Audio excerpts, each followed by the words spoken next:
Po mirë, kur të vjen armiku në shtëpi, çfarë do bësh? Ja, kjo është.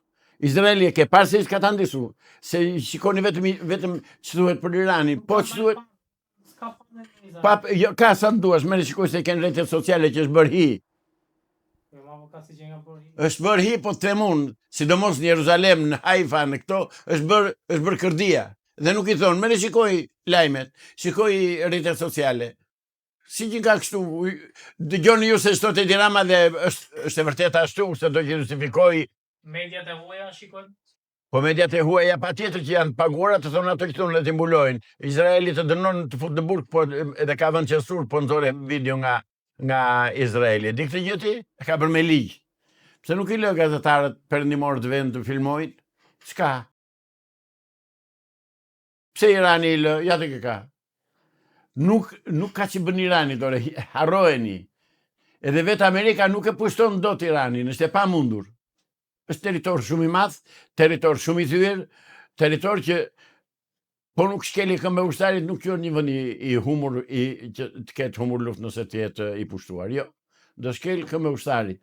Dhe presidenti amerikan ka bërë gafti e zakonshme që sulmoi Iranin bashkë me Izraelin, e bëri Amerikën ushtar të Izraelit dhe i bëri djemtë edhe gratë edhe burrat edhe vajzat e fëmijët e Amerikës në shërbim të një kriminali si Netanyahu.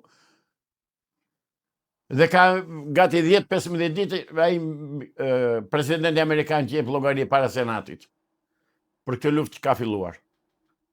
Se është luftë e humbur. Dhe është gjak amerikan që delet kot së koti për interesat e Netanyahu që të ftoj një kriminal, një sadist siç është ai.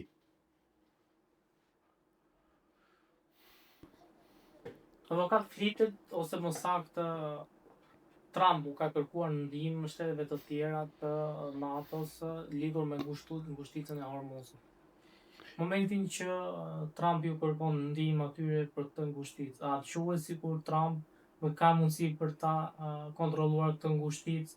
Pra duket sikur po dorëzohet ndaj Iranit apo është thjesht një taktikë e Trump?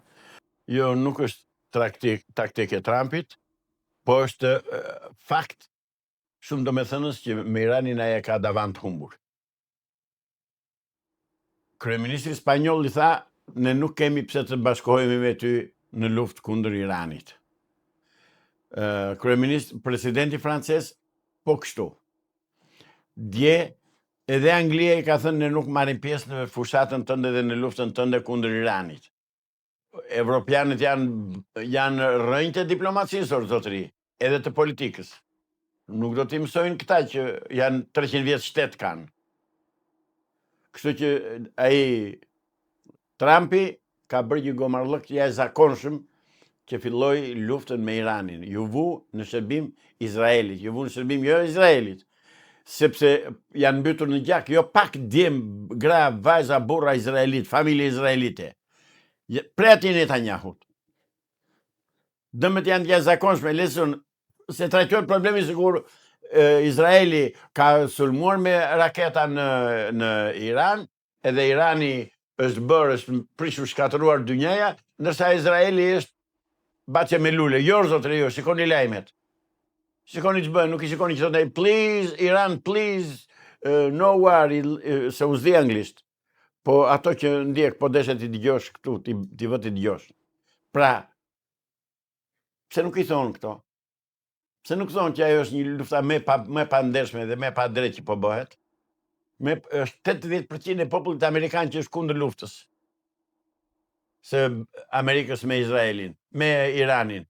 Atere, që ne kjo, po dëgjo zotëri, që të dy, si Netanyahu dhe Donald Trump janë ish pjesëmarrës të klubit të Epsteinit. Dhe duan të mbulojnë atë pislëk që kanë bërë dhe prandaj hapën luftë. Këto gjëra duhet t'i themi t'i dëgjojnë shqiptarët t'i mësojnë, ata që nuk i dinë. Dhe të kërkojnë në për rrjetet sociale se do shikojnë çfarë është bërë në Izrael, që është vithisur gjithçka. Avokat, një ndër shtetet e cila ka dalë kundër Donald Trump ka qenë Spanja. Po, kryeministri spanjoll i tha shqip, troç domethënë, shqip. I tha troç. Zotëri, s'kemi pse të marrëm të luftojmë ne me Iranin, se s'na ka bërë gjë Irani. Dhe Irani në ndër të tjera, të atyre udhëheqësve iranian, që ata i respektoj maksimalisht, thanë kështu, ne nuk do lejojmë të kalojnë në ngushticën e Hormuzit vetëm anijet e vendeve e armiqve tanë. Të tjerë do kalojnë lirshëm siç kanë kaluar. Më pasër dhe më qartë nuk ka ku shkon më njerëzore. Më njerëzore nuk ka ku vete. Është raportuar dhe shpeshherë Donald Trump ka theksuar se lideri i ri i Iranit, Mustafa Khamenei, pra djali i Po, djali i Khameneit. Është vrarë, mund të jetë ekzekutuar ose është S'është e vërtet. S'është e vërtet. Po kështu thanë dhe për Netanyahu. Këto dëgjoj, në kohë lufte gënjeshtrat janë sheshit, thoshe dikur. Kështu që gjithçka thuhet e bëhet, por ata e nxorën dhe atë udhëheqësin lartë iranian, djalin e Khameneit që zuri vendin e Tiatit, e nxorën që shëndosh e mirë, edhe Netanyahu tha më ka marrë mallet pi një kafe, tha.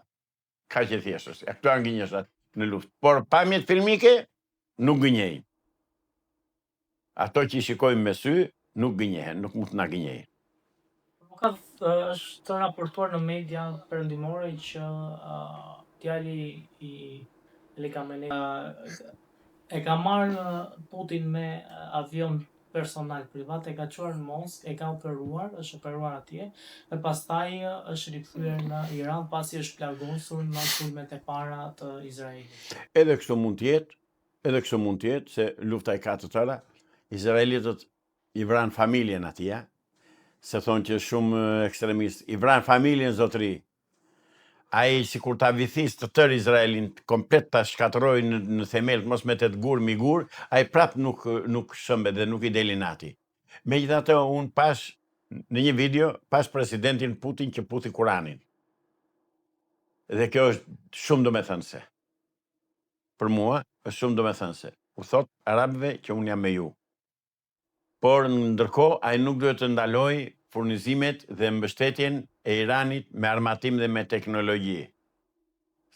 Brëm në një nga intervistat që keni marrë ju, gazetarë shqiptar nga një Eni Kokomani, që ndodhet në Iran, tha, kanë ardhur 40 avion kinez të gjeneratës 6, super modern, që krahasohen me Su-57 ruse.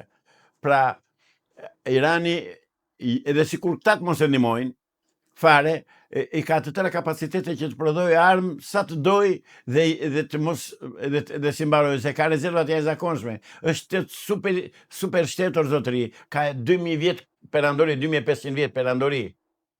Nuk e rrëzon dot një qurrash si ai Netanyahu. Ata i kanë hyrë detit në këmbë, ndash Netanyahu, ndash presidenti amerikan. Mua më vjen keq që presidenti amerikan e fut Amerikën në këto lufta, në këto labirinthe izraelite, kriminalet, naziste. Sa ishtë nazist Netanyahu.